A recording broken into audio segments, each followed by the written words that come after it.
Olá, pessoal, tudo bem? Sejam todos muito bem-vindos a mais um vídeo aqui no canal Daniel Costa de Paiva no YouTube. Para hoje a gente tem uma conversa muito interessante. Foi uma coincidência muito grande. Há um tempo atrás, eu estava numa reunião do grupo de pesquisa da Faculdade de Ciências Médicas da Unicamp, o grupo de pesquisa da doutora Lilian, que foi minha supervisora de pós-doc. E numa das apresentações, a doutora Elisete chegou para falar a respeito de um assunto pertinente ao nosso grupo. Ela vai comentar um pouco a respeito aqui. E algo me chamou muita atenção. Algo que, durante a minha graduação, eu tive um primeiro contato, mas já tive muita dificuldade. Depois, durante o mestrado, doutorado, a gente cada vez mais se depara com grande dificuldade, que é o aspecto de ter rigor em pesquisa científica. Onde buscar informações, como estruturar, como preparar uma apresentação onde a gente consiga apresentar informações relevantes, atuais, fundamentais. E a Elisete fez isso de uma forma muito brilhante, após apenas uma semana de pesquisa. E nesse vídeo a gente vai conversar um pouco sobre esse processo. A Elisete Brecinotti Andrade é médica pediatra especialista em medicina do adolescente e ela atua no ambulatório de medicina do adolescente da Unicamp e tem consultório particular. Mas uma das pessoas que eu tive uma grata surpresa de conhecer e que abraçou de uma forma muito generosa, não só a mim, como a todo o meu grupo de pesquisa que lida com a área de tecnologias. Seja muito bem-vinda, Elisete. Obrigada, Daniel. É um prazer estar aqui falando com vocês. E eu também, quando iniciei a minha atuação, quando eu comecei a fazer aulas e pesquisas, eu também senti uma dificuldade inicial muito grande de como executar, de como fazer uma aula, uma pesquisa. Hoje eu vou falar um pouquinho do meu método. Não é que seja o método mais correto ou o mais certo, mas que as pessoas tenham que segui-lo sem pensar a respeito. Pelo contrário, eu vou mostrar quais foram as dificuldades e como eu cheguei a esse método que, para mim, dá muito certo. Então, eu acho que a gente podia começar mostrando o título inicial da minha aula e eu vou falar sobre como começou esse processo para essa aula.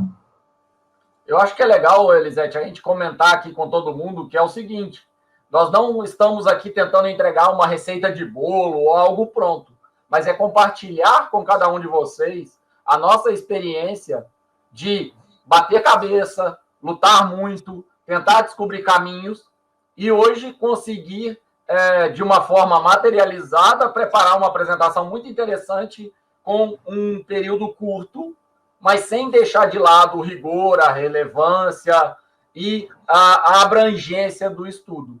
Que bom seria se a gente tivesse acesso a uma conversa dessa lá na nossa adolescência e a gente pudesse revisitar uma conversa nesse estilo desde então, né?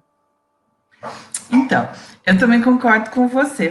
Então, eu vou começar a falar. O que aconteceu exatamente em relação a essa aula? Há uma semana antes de eu fazer essa aula, a gente percebeu no nosso grupo de pesquisa que iria acontecer um dia que não tinha previsão de nenhuma aula, de nenhum estudo apresentado no grupo. E isso é uma coisa muito ruim, porque faz um gap, isso é uma coisa que pode desestimular todos os pesquisadores. Então, eu me ofereci para fazer essa aula nesse prazo de uma semana. Só que é um tempo curto e eu tinha que escolher um tema que eu não tinha esse tema assim de momento, mas um tema que ele se adequasse ao que a gente estuda no grupo de pesquisa, que é a saúde mental dos adolescentes nas escolas. Então, eu tinha que pegar esse tema grande e achar um tema para uma aula dentro desse escopo maior que é a nossa pesquisa. E aí, o jeito que eu achei que seria mais tranquilo é eu ficar na minha zona de conforto, ou seja, na área que eu faço pesquisa, que no caso, nesse ramo, é tudo relacionado ao bullying, à violência escolar, e o quanto isso afeta o desenvolvimento e a aprendizagem dos adolescentes. Inicialmente, eu pensei em fazer um tema sobre estresse tóxico e a lesão que ele causa no cérebro. Só que isso já é um tema que eu já falei outras vezes, outros participantes do grupo também tinham falado. Aí eu fiquei nessa enrascada, meu Deus, o que eu falo que seja interessante. E uma coisa que eu acho importante, Daniel, é que para fazer tudo que você for fazer, ele tem que ter os dois lados. Tem que ser muito bom para quem assiste, e para você conseguir isso, o que você vai falar tem que ser alguma coisa que você goste e acredite, porque aí você vai conseguir desempenhar melhor e fazer isso sem sofrimento, e vai sair uma aula muito legal, porque você vai a passar nessa aula, ou nesse trabalho, nessa pesquisa, a emoção, o fato de você acreditar naquele assunto. Eu acho que isso que faz o grande diferencial em você fazer com que os outros prestem atenção em você. Então, eu fui pesquisar qual foi o método que eu usei. Eu peguei a revista científica que eu mais gosto, porque eu não tinha um tema. Então, a revista científica, que eu acho que tem temas mais relevantes ligados à saúde do adolescente, e chama Journal Adolescent Health. Peguei essa revista e fui ver o que eles tinham publicado no ano passado. Então, lá você entra, você nem precisa, para isso, ter um acesso à revista, mas você consegue ver quais são os artigos que foram publicados nela. Eu fui vendo que esse tema, meritocracia, apareceu ano passado em mais de um artigo científico. Eu falei, bom, é um tema atual, tá, é bem atual, apareceu em vários artigos. Esse tema tem a ver com o que eu quero falar nessa aula, tem a ver com o meu grupo? Ele se encaixa nisso? Eu achei um artigo que se encaixava, que o nome é Meritocracia e Saúde Mental de Adolescentes. Falei, nossa, tem tudo a ver com o que eu estudo e o nosso grupo. Daí, eu peguei o artigo, li o artigo e fui ver o que tinha nele que eu não entendia, que eu não saberia explicar e que não me convenceria de achar que aquele artigo está certo ou não, porque eu não tinha subsídios suficientes para falar sobre aquele tema. Aí eu fui para outros grupos de busca que eu uso. Na medicina, a gente usa muito um que chama PubMed. Olhei os artigos que tinha. Depois eu fui mas não precisa ir nesse, eu acho que o, o adolescente, o aluno, pode pegar o Google Escolar. Fui lá e pesquisei, tá. Mas os Elisete, artigos. Oi. deixa eu só aproveitar e fazer esse gancho. Para você que ainda não tem familiaridade com grupos de artigos, com revistas científicas relevantes, uma sugestão que a gente dá é primeiro começar pelos congressos, pelos simpósios, pelos grupos de pesquisa. Nós que já estamos há mais tempo lidando com pesquisa, a gente acaba se acostumando com revistas mais relevantes, com leitura em inglês, leitura em outros idiomas. Não é o caso de você que está começando. Se você já tem a capacidade para ler em outros idiomas, se você já consegue identificar esse tipo de assunto e buscar numa fonte mais séria, mais relevante, mais atual, perfeito. Mas o que você precisa fazer é começar da forma que a Elisete já citou. Sua zona de conforto, buscar em locais que sejam sérios, grupos de pesquisa, revistas, eventos. No caso de dúvidas, ir atrás de outras informações também sérias. Nunca ficar tirando conclusões do que você acha. A ciência e a pesquisa científica com alto rigor, ela não tem achômetro, ela tem base, ela tem referência. É por isso que a gente precisa ter um critério muito grande. E se você é falante de língua portuguesa e quiser pesquisar na internet, o Google Acadêmico te ajuda muito a encontrar muito material atual, relevante, com muita citação. O que significa um texto ter muita citação? Significa que ele é muito relevante ou ele é muito discutido para uma área. O que significa um texto ser muito atual? É que ele pode estar na crista da onda mas ele pode ter inconsistência, pode ter coisas que ainda não estão tão consolidadas assim, são coisas que estão sendo estudadas agora. Eu acho que esse é um comentário que é interessante a gente fazer, Elisete, porque durante muito tempo eu escutei que pesquisadores, doutores podiam fazer pesquisas relevantes e alunos de graduação e alunos de ensino médio não tinham essa capacidade ainda. E, na verdade, é uma questão de começar desde cedo já com essa busca embasada, a busca nos lugares certos, né? Então, Daniel, eu achei muito relevante que você falou, e eu que trabalho com adolescente, eu vejo que o adolescente tem muita capacidade para ser um pesquisador. A gente tem que tirar essa ideia errada de que o adolescente, ou quem está começando mesmo a universidade, não tem capacidade de pesquisar. Um centro que não acha isso e mostrou já que o adolescente tem muita capacidade de pesquisa é a NASA. Eles têm um canal onde o adolescente pesquisa, e você vê aí na mídia que eles descobriram planetas, asteroides, e por aí afora. Eu acho só que a gente precisa investir mais, que o adolescente e o adulto e o aluno de universidade nos primeiros anos pesquise mais, faça coisas que ele vá atrás, e não só o ensino que vem para ele.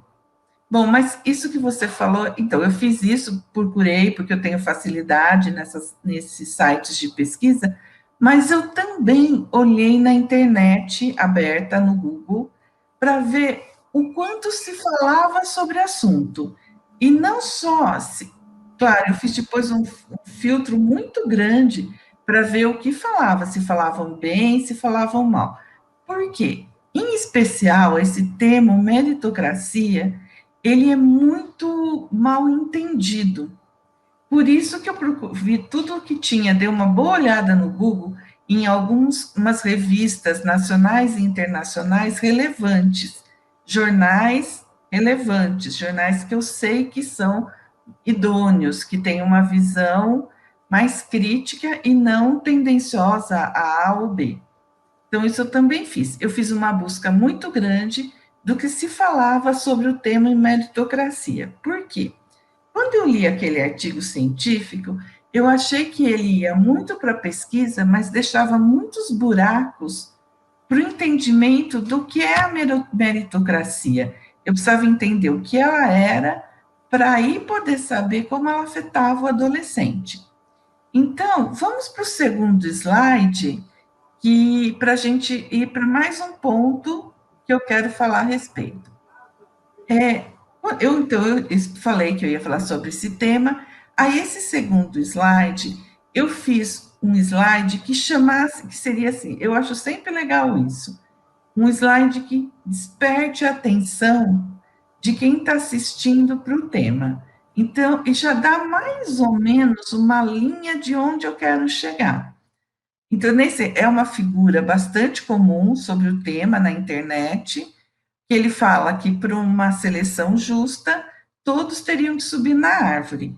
Mas não dá para ser justo isso, porque o único que sairia bem seria o macaco aqui no caso, que é o único que teria, né, possibilidade de se dar bem na subida da árvore. Então, o que eu fiz? Eu fiz uma coisa clean, eu acho que você não pode pôr muita informação, muitas figuras, muitas coisas escritas, que isso desvia a atenção da pessoa para o foco principal do que você quer falar. E coloquei esses macaquinhos ali, porque já dando, né, eu não precisei falar isso, o macaco vai ser o único que vai conseguir sair bem, porque na foto já dá para entender isso, e esses macaquinhos rindo já remetem que o único que ia ser feliz nesse tema ia ser o macaquinho. Então, é um jeito de você... E aí eu comentei das dificuldades de entender o tema, nesse slide que eu falo que existe na literatura e tanto na mídia, duas visões a respeito do tema, sem precisar escrever, sem falar demais, tá bom? Vamos para o próximo. Aí, como esse tema tem essa questão que as pessoas não entendem o que ele significa, eu achei que era fundamental eu buscar a origem do tema.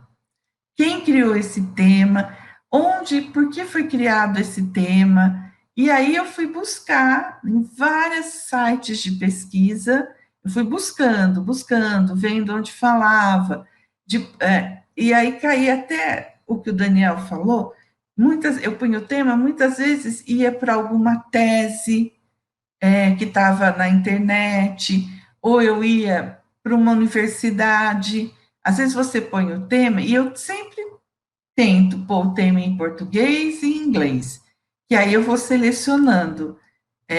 E, por exemplo, eu pus o tema em inglês, eu caí para a Universidade de Oxford, na Inglaterra, depois fui para outra. Então, eu vou sempre olhando, mas a gente tem que tomar um cuidado máximo aqui com o que o Daniel falou, para a gente só ir para sites que a gente sabe que são sites idôneos de pesquisa, que não vão não vai ter nada lá que seja assim, que seja ligado a um pensamento, usar a palavra para uma ideologia política ou para alguma coisa, tá? Então, assim, tem que tomar o máximo cuidado.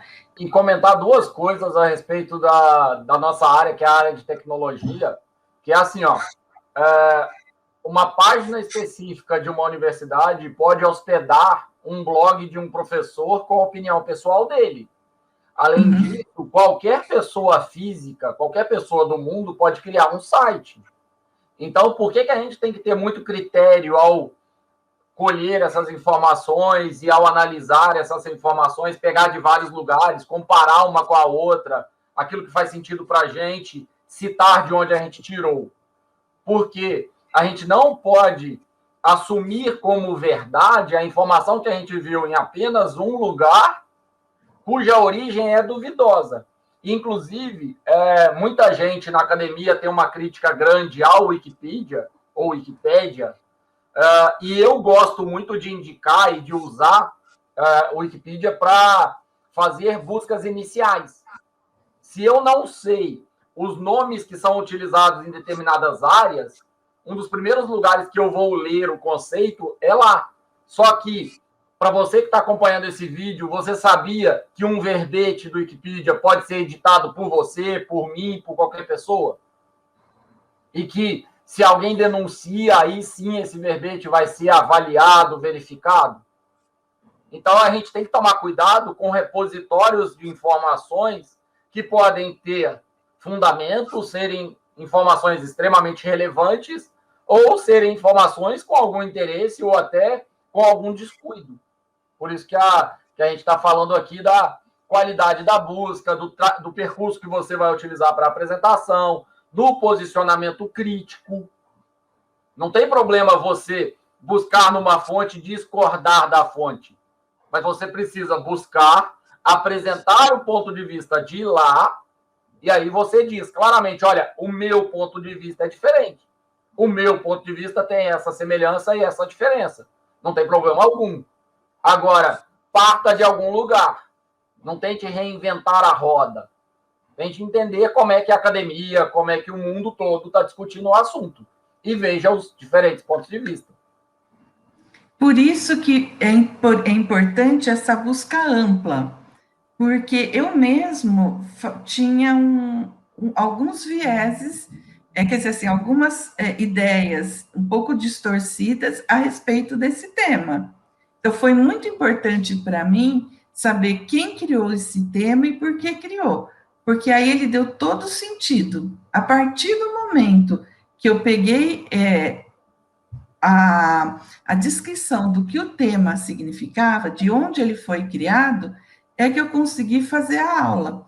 E, no fim, aquele artigo inicial que orientou eu fazer esse tema, eu apresento ali no fim, comento alguma coisa, porque diante de tudo que eu achei a partir daquele tema, aquele artigo científico, ele só foi para mostrar que o que eu fiz anteriormente na aula tinha muito sentido, ele como que corroborou aquilo, e a aula se tornou uma coisa muito mais legal.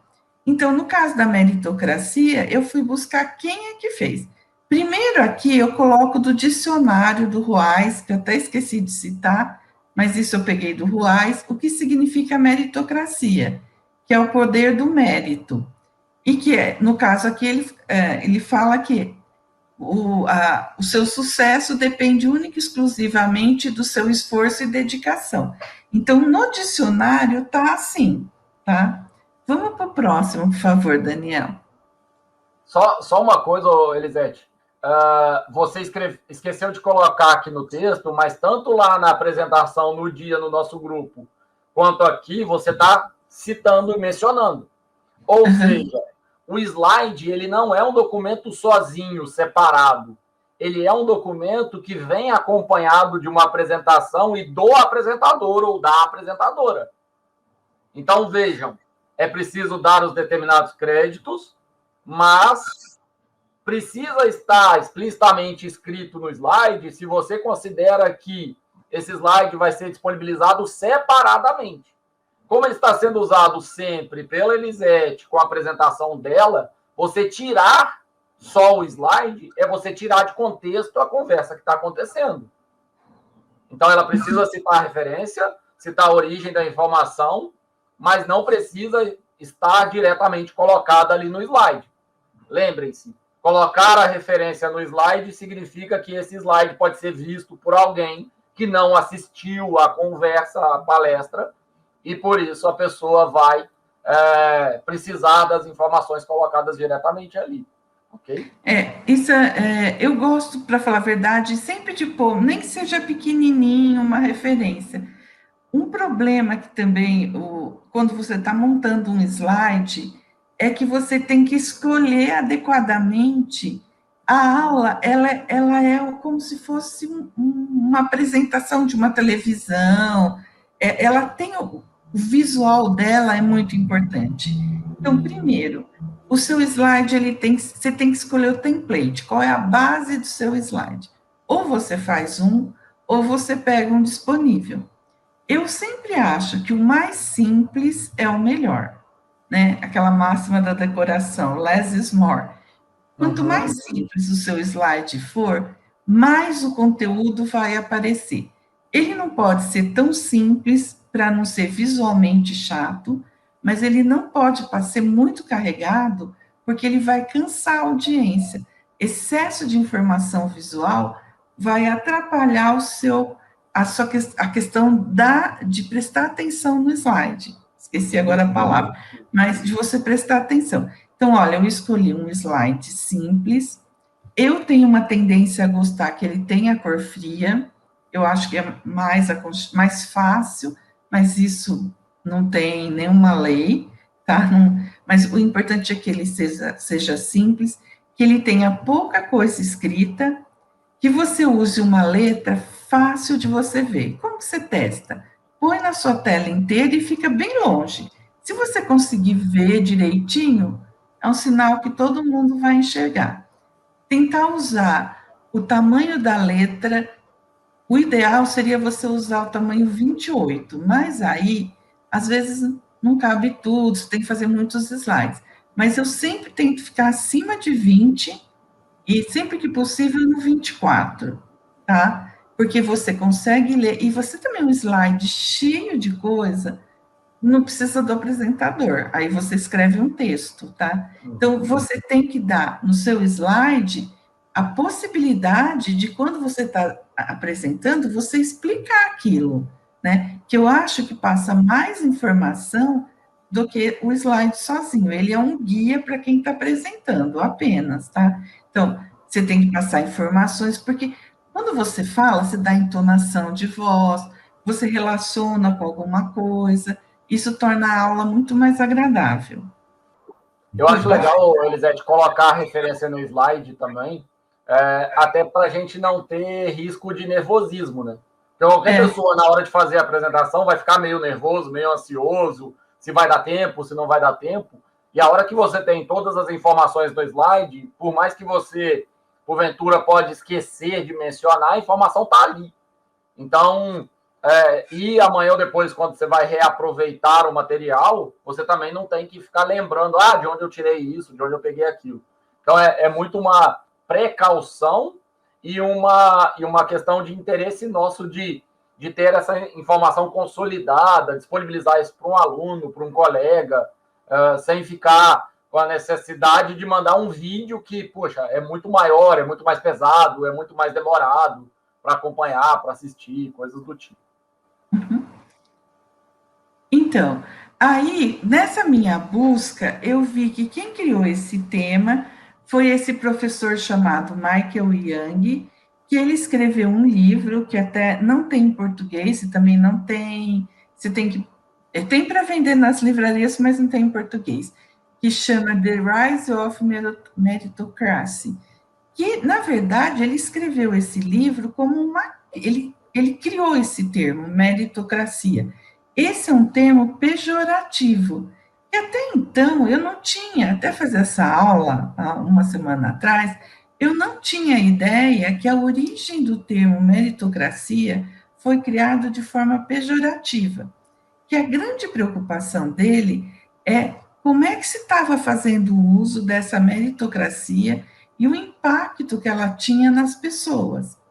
Então, por que ele estudou isso? Porque ele viu que isso estava dividindo a sociedade. Então, ele era uma pessoa com um olhar muito crítico, ele escreveu esse livro depois que surgiram os primeiros, dentro da Inglaterra, as primeiras questões de escolha das pessoas baseadas apenas no mérito. E ele faz algumas considerações, que ele acha que isso é muito mais importante para a sociedade ocidental, mais que a democracia, mais que o capitalismo, e que isso não é uma coisa boa. Vamos passar para o segundo slide. Então, quem criou esse tema foram dois membros do parlamento inglês. A primeira vez foi criado para escolha de pessoas para trabalhar no serviço público. Então, era baseado só no mérito, tá? Então, tinha uma prova, quem fosse melhor na prova ia pegar o posto público, que tinha um salário melhor, que tinha estabilidade. Mas aqui a gente já tem que... Vou usar a meritocracia para explicar uma coisa. Quando você olha aqui, você fala, não foi uma ideia ruim. Por quê? Porque provavelmente, eu não tenho certeza absoluta disso, né? Mas por história, porque aqui no Brasil, nessa época, quem pegava esses melhores empregos é quem tinha indicação, um parente, alguém que depois ficaria devendo um favor para esse parlamentar. Então, usar a prova parecia uma coisa boa que equilibrar todo mundo. Provavelmente a ideia foi boa, mas nem toda ideia boa no começo, ela vai ser boa para sempre. Ou ela tem que ser modulada. As ideias que se relacionam aos seres humanos, elas não podem ser uma coisa fria para sempre. E você precisa pensar muito onde você vai usá-la, tá? Por isso que dão as distorções, e o termo meritocracia é um exemplo perfeito. Tá, foi criada para isso. Só que em 1944, ela foi também usada para qualificar as crianças para entrar na escola. E aí, o uso puro dela vai ter um monte de consequências.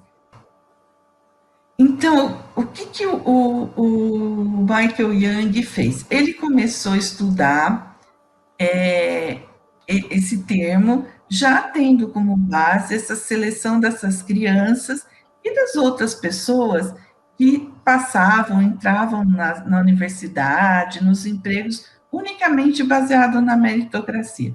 Você ia lá fazer a prova, passava ou não. O que ele começou a ver? Que quem passava no exame se sentia super intolerante e arrogante, porque ele falava, eu sou perfeito, eu sozinho passei aqui, eu tirei as melhores notas. E quem não passava se sentia extremamente mal, uma baixa autoestima, porque falava, eu fracassei, a culpa é toda minha. Mas será que é assim mesmo? Será que é isso só?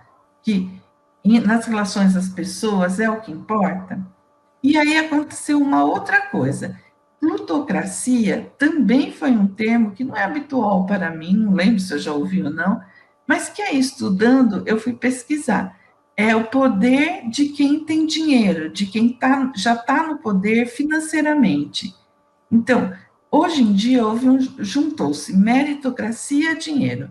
Só quem tem meritocracia, quem conseguiu entrar nas melhores universidades, vai ter um reconhecimento financeiro muito maior do que quem não fez universidade ou fez uma universidade não considerada as tops. Então, vamos para o outro slide. E aí eu cito, então eu já falei, olha, o que é meritocracia, como ela surgiu. Nos slides eu falei por que esse tema, já comecei a passar a ideia de que será que é bom, será que é ruim, discutir esse assunto. Agora eu vou dar um exemplo mostrando que a meritocracia é uma coisa sem noção, se ela for usada puramente, tá? Que o que acontece? Na Inglaterra, em alguns lugares da Inglaterra, na Alemanha, de um modo geral, quando você tem 11 anos, você tem que fazer uma prova. Aí, que é esse 11 plus. E aí, dependendo da nota, você é classificado para uma escola ou para outra. Se você tirou nota baixa, você vai para uma escola que dali você vai ser encaminhado para cursos técnicos. Se você foi para uma escola melhor, aí você vai poder ir para universidades. Então, será que aos 11 anos a gente já pode ter o nosso destino traçado dessa maneira por um dia, uma prova? E o que esse fato vai fazer? 11 anos já é adolescente, tá? Que a adolescência para o médico é dos 10 aos 24 anos. O Estatuto da Criança e do Adolescente é dos 12 aos 18. Mas aos 11 anos, ela tem condições físicas, cognitivas, esse cérebro tem condições de ser julgado assim, você foi bem, você foi mal, e isso direcionar o seu destino? O que é que isso faz na população? O que acontece com as pessoas que não passam no 11 Plus? Então, agora eu dou um exemplo impactante. De vez agora eu chamei a atenção de quem está assistindo a aula. Nossa, eu nunca pensei isso, né? A meritocracia. Tá vendo? Então, eu fui levando a minha aula a atingir um clímax, que é chegar aqui e mostrar qual a importância da gente pensar se a meritocracia é uma coisa boa. Vamos para o próximo? Aí, para chamar mais a atenção das pessoas, quando eu escolhi esse tema, eu lembrei dessa foto aqui dos pais subindo nesse prédio da Índia, que eu vi essa foto em 2015, e eu fiquei assim alarmada, que os pais na Índia, para os filhos terem oportunidade de ir para uma universidade boa, eles vão nas escolas e passam cola para os filhos, porque as notas das provas durante toda a escola dos filhos vai contar para ingressar nessa universidade. Então, a meritocracia criou um estresse social que, que atinge os pais, que os pais, para que seus filhos possam ter condições de vida melhor, eles precisam entrar numa universidade. Então, o que os pais fazem? Eles vão passar cola para os filhos. Muito provavelmente, esses pais não tinham uma escolaridade capaz de fazer essa cola para os filhos. Eles devem ter gastado dinheiro, pedido para outras pessoas, e eles iam lá, se arriscavam. Essa foto, ela mostra o quão isso é uma coisa incongruente, como isso é uma coisa que precisa ser muito pensada. Do outro lado, você fala, isso é na Índia, tá, um país subdesenvolvido. Não. Do lado é uma foto de uma atriz que faz vários filmes e seriados, o marido dela também, que ela chama Felicity Huffman. O sobrenome é assim, mas ela é bastante conhecida, que ela foi presa, ela não chegou a ser presa, ela pagou fiança, mas ela foi processada porque ela tentou comprar uma vaga para a filha na universidade. Então, Imagina o estresse que isso foi, a vergonha que a filha passou. E o que leva uma mãe a fazer isso? Será? Aí muita gente fala, essas pessoas, a atriz não cuida do filho, não quer saber, aí foi lá e comprou uma vaga. Não, eu não acho. Eu acho que ela sofria, tinha medo que a filha não fosse feliz. E ela chegou ao absurdo de se pôr em risco o nome dela para tentar comprar essa vaga. Então, aí a gente vê como que é isso? O grau que essa meritocracia está, e a gente pode fazer uma análise da gente mesmo. O que a gente pensa para os nossos filhos, o que os adolescentes, o que as pessoas fazem para ir bem na escola. Será que aquela lista que pregam nas escolas dos alunos top, isso é uma coisa que incentiva a estudar? Será que é por aí que a gente tem que ir? Nesse eu pus a referência, que eu achei muita coisa interessante na revista The Economist, só que eu não consegui acessar. Eu peguei algumas coisas via o Estadão, mas jornais como Estadão, The Economist, eles sempre trazem esses temas. Mesmo esses jornais, Folha, Estadão, Globo, todos, a gente precisa ler com olhar crítico. Mas eu fui criando, eu fui pesquisando, então eu não peguei uma fonte só. Eu fui lendo várias coisas para ter uma ideia crítica sobre um tema como esse. Próximo. Aí eu falei de um pesquisador que já morreu, que é o Michael Young. Aí eu achei, pesquisando, também esse outro estudioso atual, que também é um inglês, que chama Daniel Markovits, que ele faz uma leitura um pouco mais atual do que está acontecendo, tá?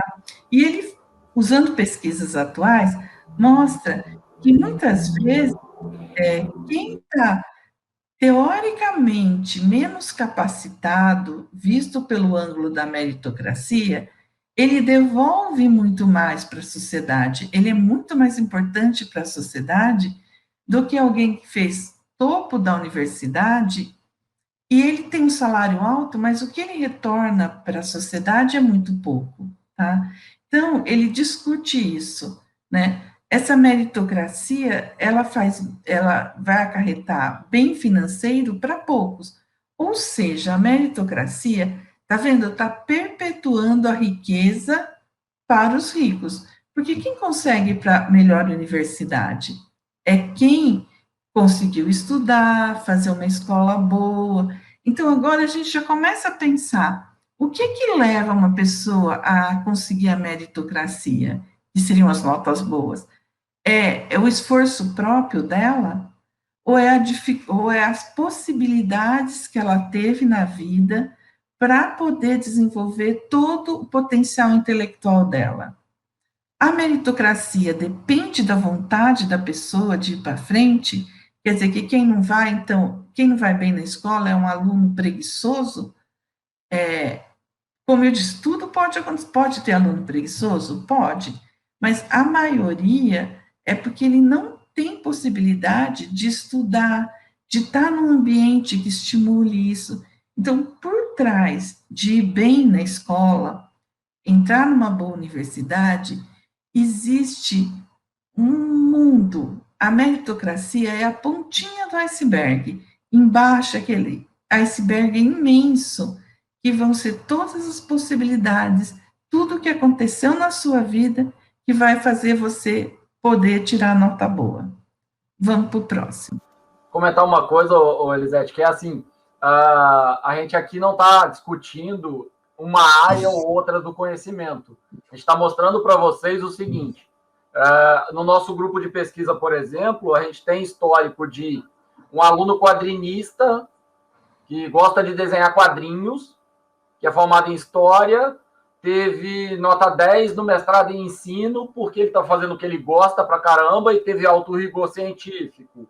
Uma aluna acabou de fazer uma exposição na Secretaria Municipal de Cultura com quadros pintados por ela.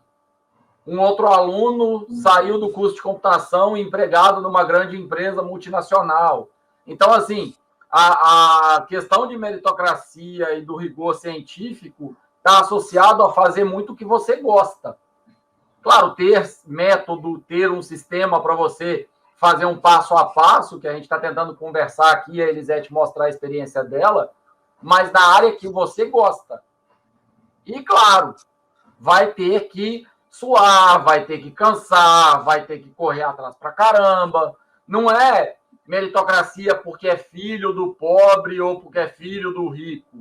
É porque o pobre vai ter que correr muito mais atrás do que o rico, mas a gente, na UF, aqui em Santo Antônio de Pádua, identifica muitas realidades de gente que conseguiu alcançar muita coisa, que não esperavam que chegasse na universidade, fizesse um mestrado, fizesse um doutorado, e cada dia mais as pessoas vão alcançando por mérito próprio e, claro, por buscar parcerias, por se instruir o quanto antes. Então, esse vídeo é muito no intuito de você, adolescente, jovem, que está assistindo, conseguir começar a se preocupar mais com a qualidade dos trabalhos da escola que você faz, porque eles podem te mostrar alguma coisa que vai te agradar muito. Uma feira de ciências, eu estava contando para a Elisete agora há pouco, que numa feira de ciências de uma cidade vizinha aqui, Miracema, uma parceria com a professora de lá, que chama Dominica, eu fui avaliador, a gente identificou alguns projetos que tinham potencial de construção e foram submetidos, cerca de 4 meses depois, 6 projetos para a Febrace, que é a maior feira brasileira de ciências. Então, assim, a Elisete comentou da NASA favorecendo e avaliando muito bem o protagonismo dos adolescentes e a iniciativa. No Brasil, a gente tem também empresas, a gente tem também feiras, instituições. É só nós, como jovens, adolescentes, adultos, vocês, como estudantes, correrem atrás de alternativas e buscarem, porque o caminho está aí.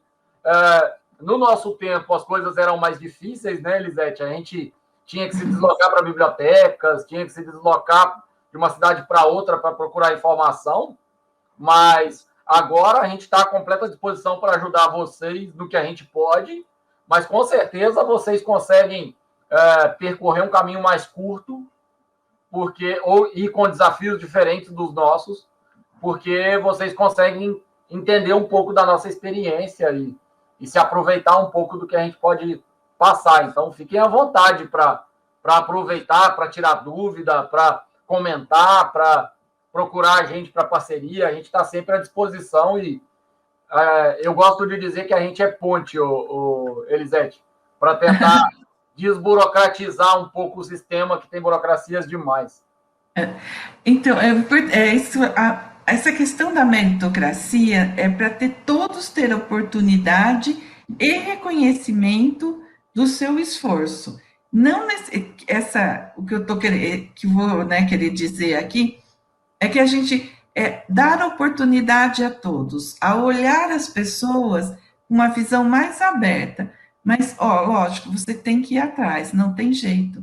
Nada vai vir para você, você que vai buscar, você vai construir. E que graça teria a vida, né? O importante é você sentir satisfeito e feliz, isso que vai melhorar a sua autoestima, que você foi buscar e teve sucesso, mas as portas têm que estar abertas. Então, essa questão da meritocracia aqui nesse texto é isso, é não fechar portas, é abrir portas, é reconhecer que todo mundo tem capacidade de ir para frente e que essa meritocracia baseada na nota, só muito fixa só na nota, sem olhar outras qualidades, ela vai acabar tendo distorções. E ela é usada, que é a questão que eu vou fazer uma crítica aqui, para manter essa separação, essa dificuldade de ascensão de classes. E aí eu vou continuando falando disso, eu cito no Brexit, o que aconteceu, pode ir. Aí eu vou comentando sobre o tema, depois quem tiver interesse vai estar a aula aqui para ver. Aí eu faço um outro adendo, então eu já falei da meritocracia no mundo, então aqui é uma outra coisa, não tão relacionada só a esse tema, mas que é uma coisa que eu acho interessante. Você pegar um tema que está no mundo, e agora eu acho interessante você trazer para a realidade brasileira.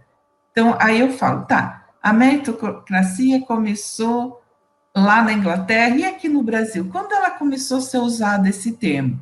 Aí eu falo que foi criado na era Vargas, então eu já aproximei mais o tema, que estava muito amplo, né, no mundo, agora eu aproximo ele aqui para o Brasil. Próximo.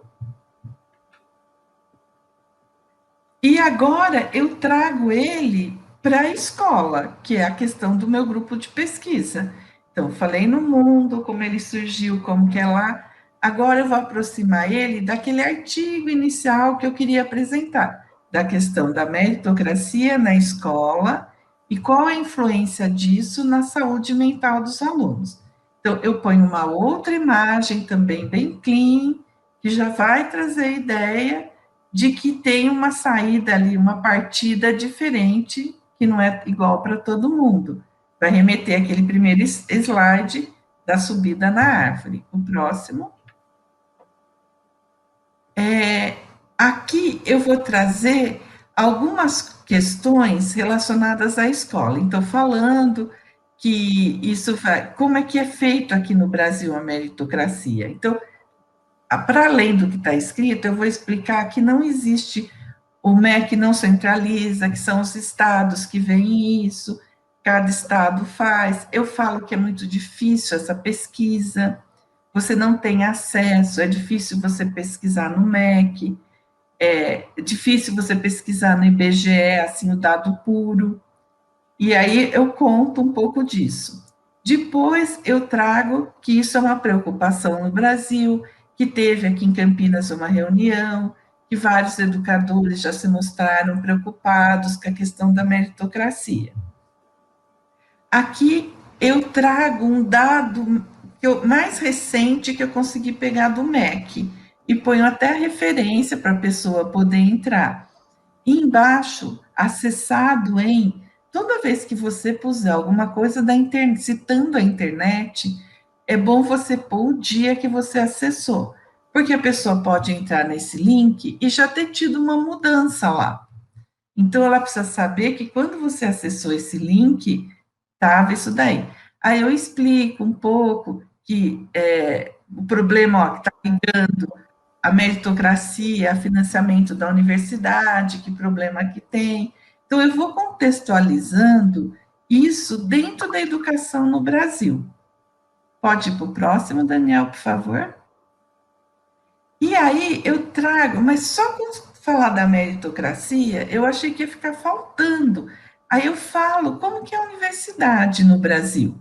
Tudo isso eu consegui pesquisar na internet, tá? Então, o censo escolar, esse tem na internet, tá? É do IPEA, depois eu vou mostrar. Então, eu entro, eu pesquisei o censo, eu mostrei que tem muito abandono escolar, mostrei o perfil dos alunos que eu estou encaixando, tá vendo? Não está solta a minha apresentação, ela tem começo, meio e finalidade. Ela foi toda produzida para eu chegar aqui. Expliquei a meritocracia, fui trazendo o pensamento das pessoas até o ponto que eu queria. A educação de adolescentes. Olha, eu já cheguei. Eu estou falando que isso é um problema, que afeta o sexo masculino, que afeta negros, leva a ter muito abandono, que isso acontece nas escolas urbanas. E aqui, eu acho que eu não comentei no dia, mas que até acho que quando a gente está. Por isso que é bom, às vezes, você fazer algumas anotações e treinar bastante a sua aula. Porque aqui tinha uma coisa importante, dizer que esse perfil coincide com o mapa da violência. Quem mais morre no Brasil? Adolescentes e adultos jovens, masculinos, negros, que abandonaram as escolas. Então, que a meritocracia, essa questão da nota pura, sem olhar as outras habilidades da pessoa, vai levar até essa questão tão importante que é quem morre mais no Brasil. Então, por isso que você tem que ter, para dar uma aula, para ela ser legal, você precisa desse amplo conhecimento. Na verdade, assim, para ser bem sincera, você precisa de saber sobre tudo, falar sobre tudo, estar aberto ao que está acontecendo, que você pode nem achar que é tão importante, mas você vai depois conseguindo juntar. Eu assisti uma reportagem na televisão mostrando os pais da Índia. Quando eu fui fazer aula, eu lembrei daquilo. E foi muito importante para explicar o impacto que isso tem nas famílias. Então, conhecimento geral, para um bom pesquisador, ele é fundamental. Primeiro que ele te dá bagagem para escrever, mas principalmente porque ele abre seu olhar, sua capacidade de crítica do que você está vendo, do que você está lendo.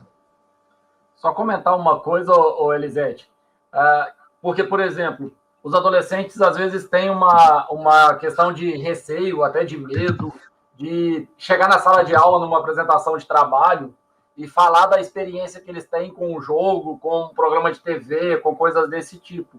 E vários autores da educação citam que a melhor forma que a gente vai abordar os assuntos perante ao público é, de fato, contextualizando para este público. Então, por que a Elisete está chegando na Unicamp? Porque o grupo é da Unicamp. Por que você, ao apresentar um trabalho, precisa dar exemplos que os seus colegas de sala entendam, que o seu professor e a sua professora entendam? Porque é o jeito que essa pessoa vai conseguir entender melhor. E usando mesmo linguagens mais técnicas, linguagens mais populares, exemplos diversos. Quanto mais exemplos você utiliza, mais gente você consegue alcançar e mais gente consegue entender do que você está falando. Então, o conhecimento de mundo, ele precisa caminhar muito próximo da academia, principalmente quando a gente vai apresentar algum trabalho científico, porque você precisa fazer essas comparações, essas contextualizações. Aos poucos, vocês vão pegando um pouco mais da linha de raciocínio e do rigor e da quantidade de trabalhos relevantes para poder citar e fazer uma linha. Mas vejam, na apresentação da Elisete tem algo fundamental. Ela primeiro começa no mundo, faz uma linha histórica e chega nas dificuldades. Depois ela vem para o Brasil, faz uma linha histórica, chega nas dificuldades e agora ela está indo para o contexto. O contexto dela. Unicamp, quer falar de adolescentes, quer falar de escola, percebe? Esse é um movimento que a gente chama top-down. Ela está indo do mais amplo para o mais específico. Existem vários outros modelos, mas essa conversa aqui a gente está falando especificamente desse, que é rigor para buscar informações e esse modelo top-down, ok? Então, aqui também, de novo, para corroborar que aquela informação de quais são os adolescentes que são mais acometidos por essas questões, eu trago o IDEB, quer dizer, eu trago mais de uma fonte oficial para reforçar o que eu estou falando. Próximo. Aqui eu trago essa foto, essa imagem, na verdade, né? É uma aquarela, uma gravura. Não preciso nem falar muito, ela já mostra que se você vem de condições socioeconômicas diferentes, o seu desempenho na escola, o seu esforço para chegar no mesmo objetivo é muito grande. E ele tem que ser reconhecido. A gente não sabe muito bem como, quais são como que você vai fazer isso, mas é importante que você saiba que existe um esforço diferente, que você reconheça que tem esses esforços diferentes e que você possibilite condições de que esse carrinho tão grande, pesado, seja suavizado para esse aluno, para ele conseguir chegar aos mesmos objetivos. O próximo. Aqui eu trago um exemplo, tá vendo? Eu mostrei o carrinho, muito legal, essa ideia, tudo. Só que agora eu trago dados científicos para corroborar aquela ideia, mostrando a diferença que existe nas escolas básicas entre a escola pública e a privada. Então, eu mostro aí a grande diferença. Por quê? Agora eu venho com dado científico que qualifica aquela ideia e aquela imagem que eu pus, tá? Eu mostro isso, eu mostro com pouco a porcentagem de pessoas com ensino superior completo no Brasil. Pode ir para o próximo, Daniel.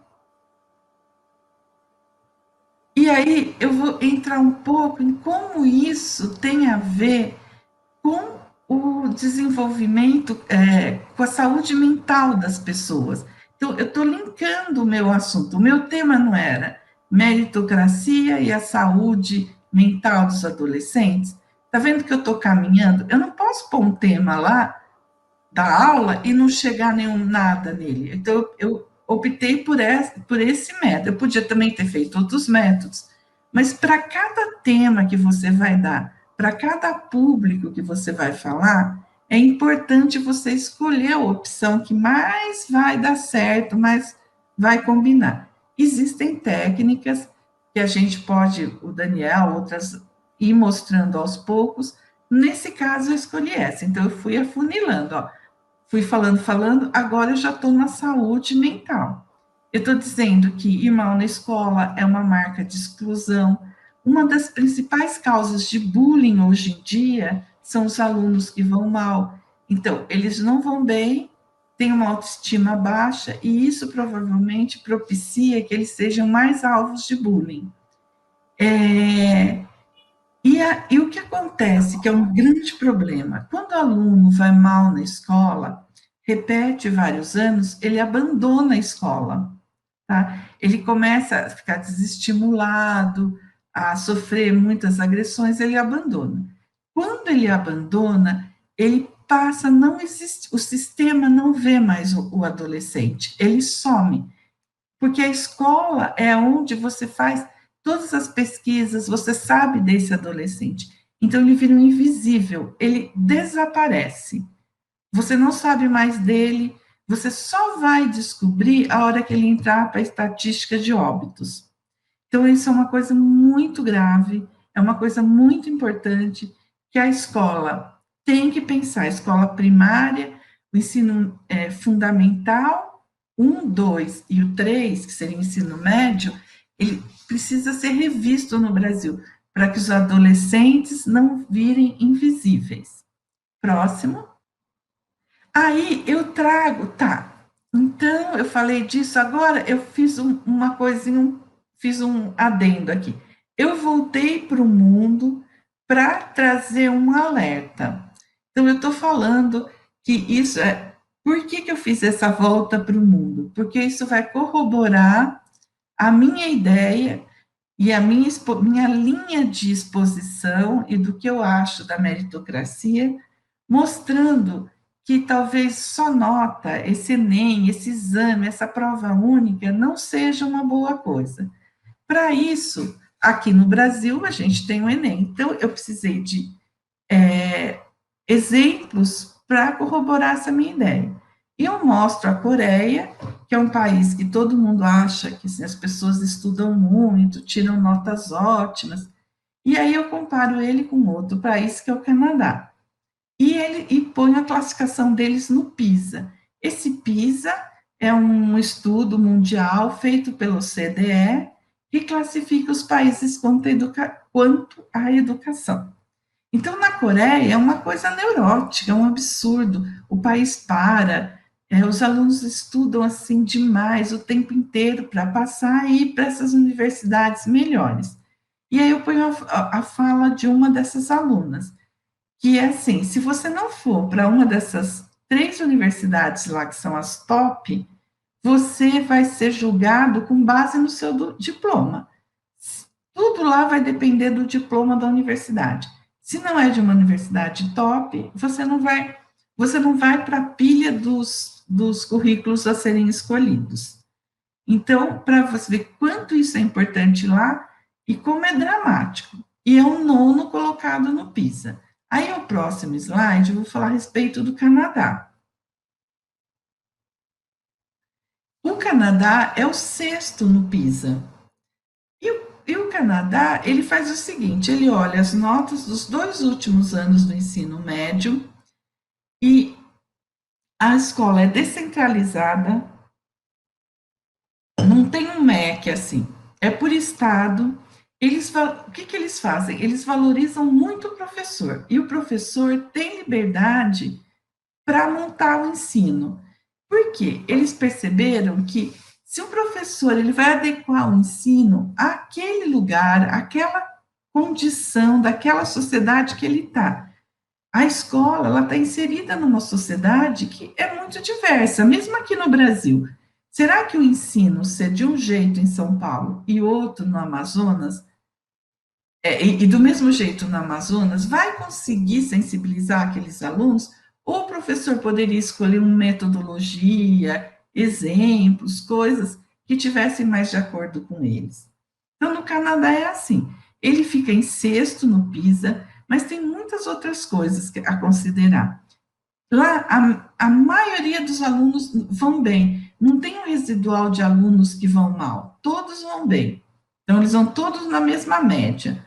Outra coisa, o Canadá é um país que tem muito imigrante de vários lugares do mundo, o que poderia ser um problema para a educação, porque eles têm que ver língua, costumes, mas não, eles são integrados, não, isso não afetou nada no PISA, mostrando que esse ensino, onde o professor tem mais liberdade para conhecer seus alunos, sua realidade e ensinar a partir disso, funciona muito mais do que uma coisa muito rígida, que nem é na Coreia, que mesmo assim eles ficaram atrás do Canadá no PISA, tá bom? Então, eu mostrando uma possível saída para o problema que eu estou trazendo, que é um problema complexo, que não vou dar uma solução nessa aula, que eu estou tentando alertar para a gente pensar nele. Eu até citei que quando eu fazia cursinho numa cidade próxima a minha, chama São Carlos, aqui em São Paulo, tinha no muro, ela tem várias universidades, USP e Federal, da área de tecnologia, engenharia. E tinha um muro escrito, surpreender-se a começar a entender. Eu nunca me esqueci dessa frase, que eu acho que é bem isso mesmo. Essa aula que eu queria, mais do que passar muita informação, eu queria fazer despertar nas pessoas o interesse de pensar sobre o tema. Tá bom? Próximo. Aí eu cheguei no artigo, aquele primeiro que eu peguei, que é esse estudo que ele via que as crenças meritocráticas de um país interferiam na saúde mental dos adolescentes. No fim, esse artigo, ele vai ser só um adendo nessa aula. Pode passar o próximo. Aí eu peguei o artigo e optei, em vez de fazer um resumo geral, eu dividi ele pelos tópicos dele. Então, eu falei da introdução do artigo, o que ele trazia na introdução. Os artigos têm uma introdução pequena para chamar sua atenção para o que está lá, te dar subsídios para entender. Então, eu coloquei a introdução, ainda é sobre a introdução, coloquei mais alguma coisa, porque senão ficaria um artigo com muito texto, eu dividi em dois. O próximo. A metodologia. Aqui eu acho uma coisa que é sempre importante você parar para ver quando você pega um artigo científico. Para você ter uma ideia se esse artigo é bom, se não é. Então, onde ele foi feito, quantos eram os participantes, ele vinha de um estudo grande, e a análise estatística que foi usada para avaliar, a análise que foi feita para avaliar esses dados. Tudo bem que você não precisa saber estatística, é difícil saber a fundo, mas você precisa saber uma coisa: a opção que foi escolhida para avaliar esses dados foi a melhor opção? Porque senão, esse artigo já não é bom, eu já nem ia ler ele. Então, o que eu fiz? Eu peguei, li a introdução e fui lá ver a análise. Então, ele usou essa análise multinível, eu fui ver o que era, eu vi que era um método correto para tirar alguma conclusão na hipótese que ele fez, tá? Então, por isso que eu pus aqui. Eu acho importante. Isso mostra que o que você está apresentando é bom e mostra que você é criterioso, que você é uma pessoa que as pessoas podem ter credibilidade no que você está falando, tá? Ô, Elisete, só comentar algumas coisas aqui. Primeiro, percebam o zigue-zague que é feito. Em nenhum momento a Elisete pegou um texto, leu o texto, está apresentando o texto.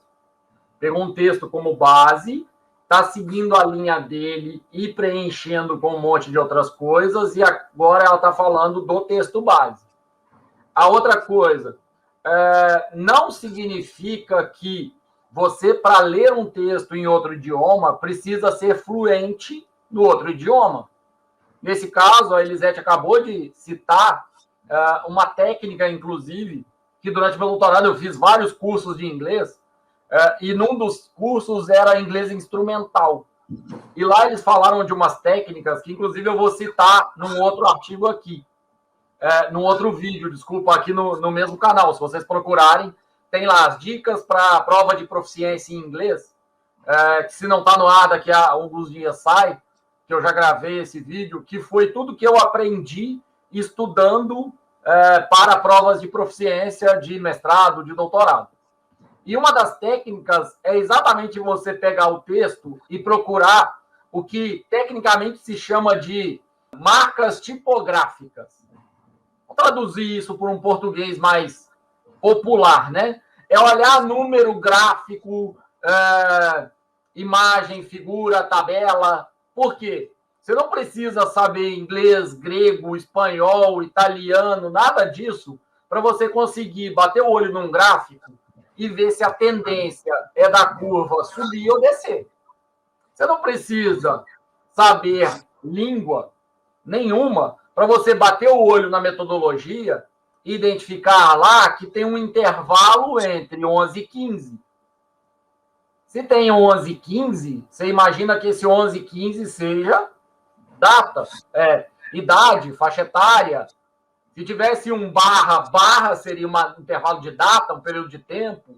Então, assim, eu vejo muito, Elisete, as pessoas com medo de olharem um texto em outra língua, porque não são fluentes na língua. Calma. A língua tem 4 pilares.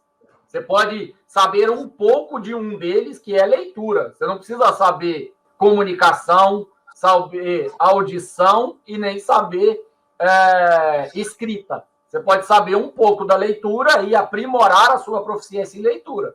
Então, assim, como é que a Elisete identificou que esse texto era interessante? Por esta frase, que está quase traduzida aqui, eu tenho certeza, porque isso é muito típico nos textos em inglês. Participaram adolescentes de 11 a 15 anos de idade de 30 países europeus, 152 mil participantes. Ou seja, é um estudo grande que é interessante para eu poder aprofundar na leitura dele, no entendimento dele, porque ele vai ser relevante para a minha pesquisa.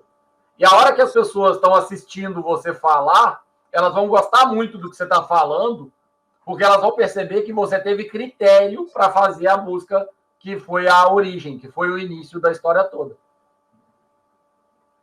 É isso. Aí depois eu pus os resultados, e aqui também, como o nosso grupo é de pesquisa, eu achei importante para fixar para todo mundo como é que se lê um artigo. Eu faço assim, eu vou lendo muitas vezes eu pego vários artigos e eu não consigo dar conta de ler todos, mas eu faço isso, eu vou lendo por partes e selecionando. Esses vão valer a pena, eu perder tempo não, né? Parar um tempo para lê-los, e esses daqui eu já estou descartando, porque assim, o tanto de literatura que sai sobre um tema é gigantesco, não dá para a gente ler tudo. Então, tem que se desenvolver essa técnica para você saber quais são relevantes e quais não são. Aí agora eu falo dos resultados, explico um pouco, faço um resumo, olha, você vê que é um resumo bem resumido mesmo, sobre o que eles acharam nesses países da Europa, tá? Próximo.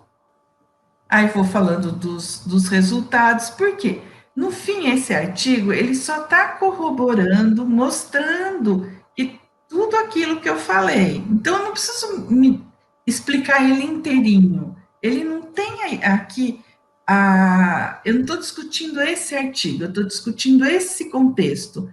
Por isso que ele está sendo bem resumido. Tem uma outra coisa, Elisete, que eu acabei não comentando, que é assim, ó, a partir do momento que você identificou determinadas frases do artigo que são de alta relevância, vai para o tradutor. Tem um monte de tradutor na internet, o Google Tradutor, por exemplo, você coloca lá a frase, a chance de você entender 60%, 70% dela é grande, e aí você pode se basear nesse entendimento para ir atrás de outros assuntos. Então, não significa que você precisa ter um entendimento completo do artigo e nem a fluência na língua. Claro, quanto mais entendimento do assunto você tem, melhor.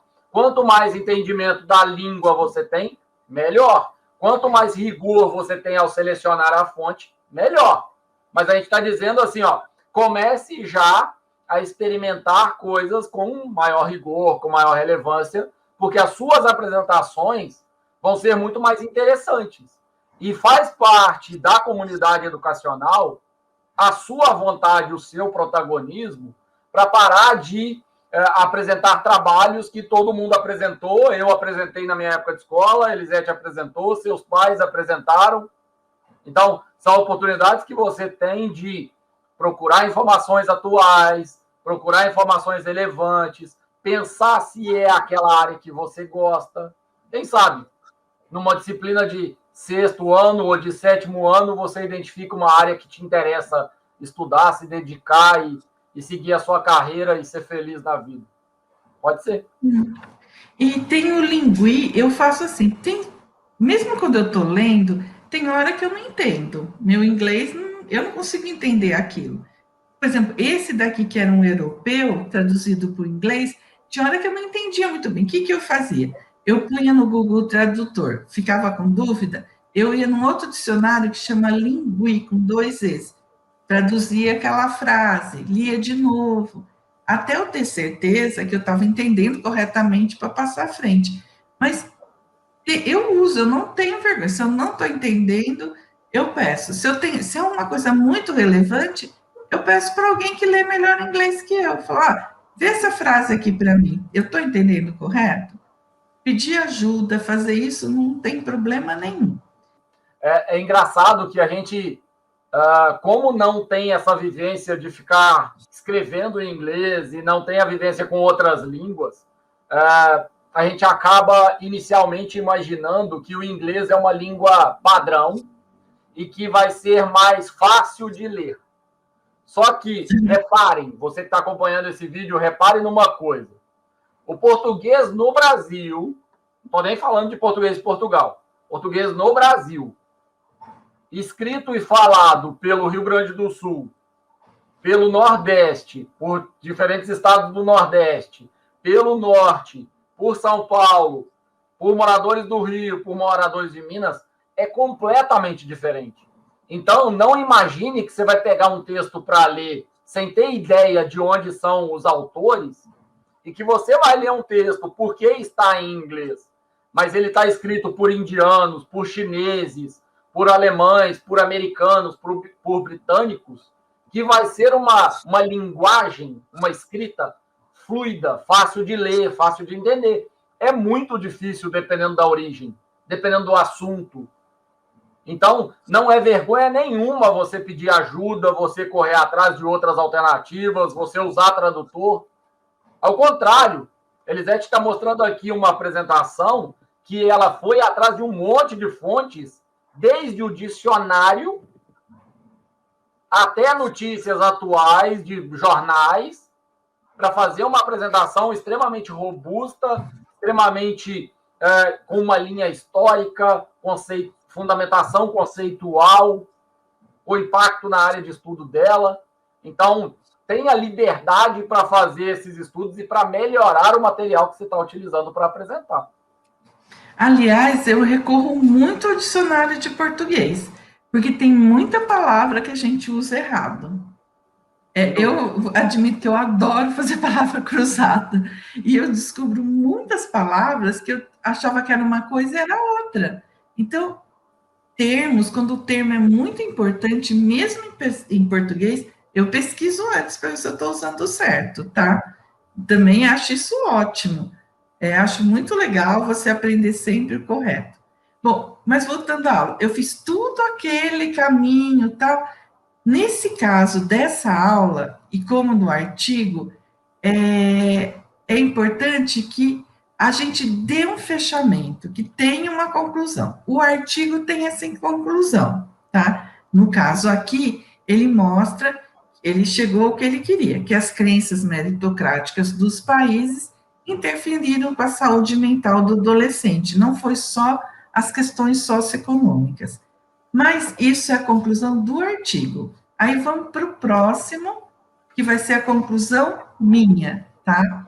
Aqui eu posso usar a liberdade de pôr o que eu penso, por isso que eu não coloquei referências, tá? Mas eu falo. Então, lendo tudo isso, qual a conclusão que eu cheguei?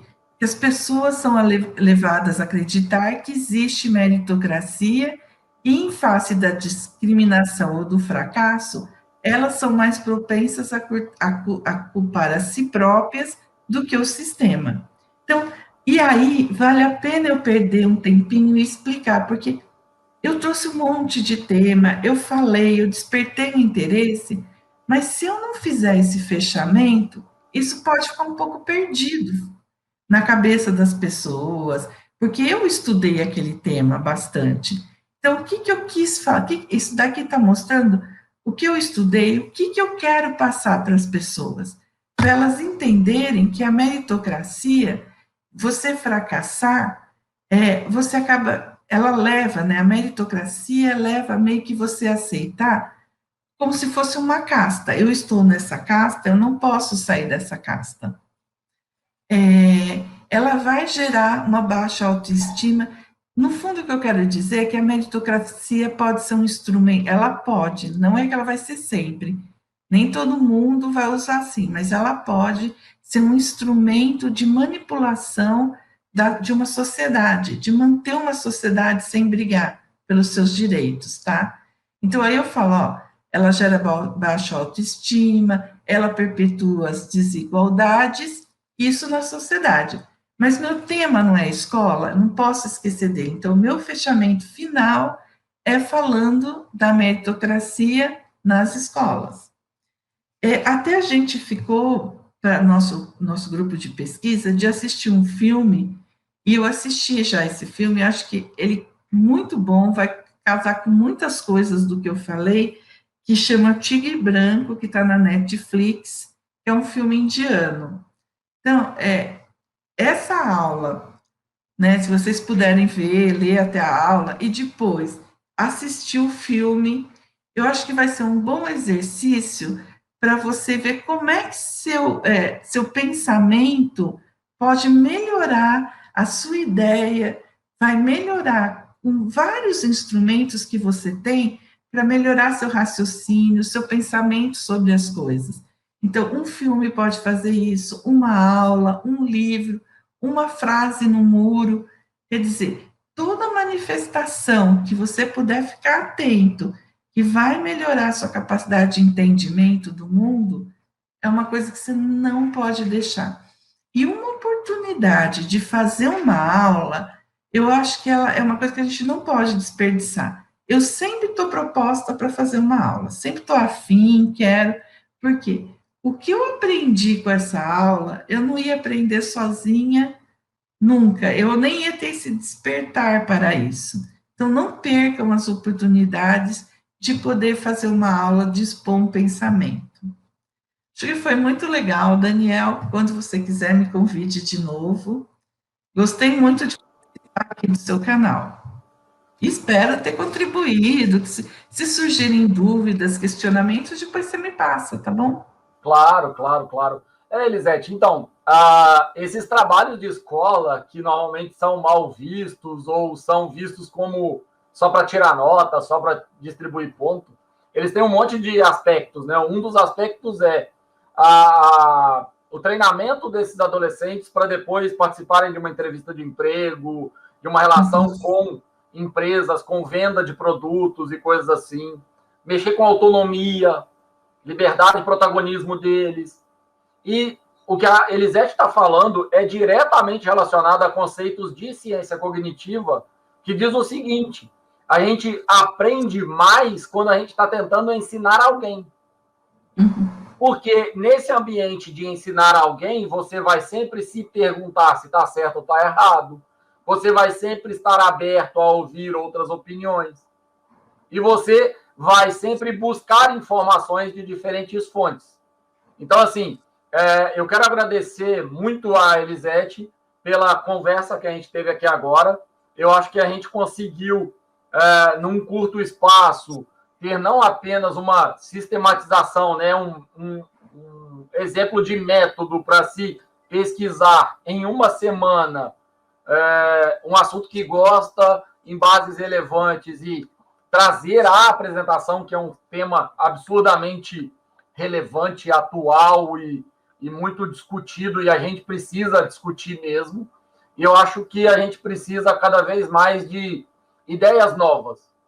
E as ideias novas estão, em geral, das pessoas que ainda não estão travadas, restritas e limitadas pelo nosso sistema como um todo. Você ir para dar uma aula com excesso de conteúdo e com um tempo muito curto faz com que você tenha que fazer um monte de escolhas. Os adolescentes ainda têm essa liberdade de projetos de pesquisa e de projetos de protagonismo muito grande, e isso eu acho que oxigena não só a nossa expectativa de contribuição, mas também a academia como um todo, a universidade como um todo, a ciência como um todo. Eu quero te agradecer muito, mais uma vez, pela conversa. Mais para frente eu vou tentar criar um vídeo curtinho de chamada para essa conversa nossa. E se você acompanhou até aqui, tem alguma dúvida, fica à vontade para colocar nos comentários. A gente está sempre verificando os comentários e tem contato com a Elisete, pode passar para ela as coisas e conversar a respeito, gravar novos vídeos. E, mais uma vez, Elisete, obrigado demais por ser da comunidade médica e ter dado essa abertura para a gente conversar e para a gente aprender pra caramba. Toda semana no grupo eu aprendo muito e eu acho que a gente precisa ser pontes para tentar encontrar atalhos para esses alunos e para os colegas que a gente vai identificando das áreas diferentes. Muito obrigado, viu? Obrigada. E falar uma coisa, última coisa, é que a importância de você estudar em grupo. Por quê? São diferentes pessoas, nós somos diferentes profissionais de diferentes áreas, diferentes visões e vivências, e isso estimula a gente a estudar. Então, uma coisa que eu falo para os alunos também é que é muito bom estudar em grupo, fazer coisas em grupo, estimula o aprendizado. E foi um prazer, espero mais vezes colaborar aqui. Muito obrigado, Elisete. Um prazer meu, e tenha o nosso canal aqui, o nosso grupo de pesquisa aberto para colaboração, para ajuda, tudo que a gente puder ajudar, a gente está sempre à disposição. Grande abraço aí, bom dia.